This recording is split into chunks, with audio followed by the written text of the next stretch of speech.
Práve si obdržala nové auto značky Mercedes-Benz triedy A. Vyhovuje tvojmu vkusu? No, ja si myslím, že komu by nevyhovovalo. Mercedes je naozaj taká značka, že po nej túži asi každý. Tak mne veľmi vyhovuje a veľmi som spokojná. Preferuješ rýchlu jazdu a čo ty a alkohol? Či si zodpovedná vodička, všetko dodržuješ tak, ako sa má? Ja som veľmi zodpovedná vodička a som opatrná, jazdím opatrne. Niekedy pridám, keď sa dá, samozrejme.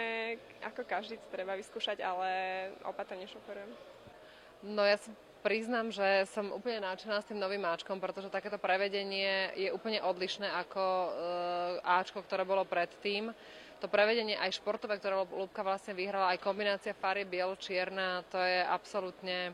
Ja keby som nemala najkrajšie auto na svete, tak by som určite mala toto. Je fantastická. Pre mladú kočku, pre mladých ľudí je to ideálne. Na parkovanie do mesta fakt vyzerá dizajnovo vnútri ako výborne. Fakt. Áno, aj mne sa veľmi páči. A aké auto máte vy?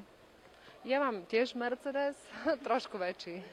A ste si skúšali toto auto šoferové? Áno, vyšla som len teda pár metrov na parkovisku, keď došlo úplne prvýkrát na Slovensko, takže mala som možnosť aj v ňom sedieť, no je úplne výborné.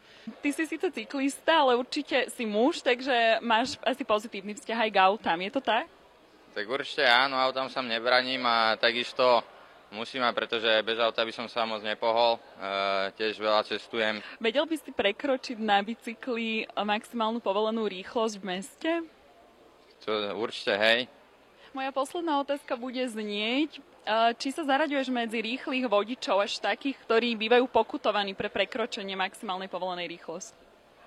Tak musím povedať, že nejakú tú pokutu už som teda mal a teda dúfam, že sa mi budú vyhýbať tie pokuty, ale myslím si, že každý vodič, čo keruje, tak nejakú pokutu dostane.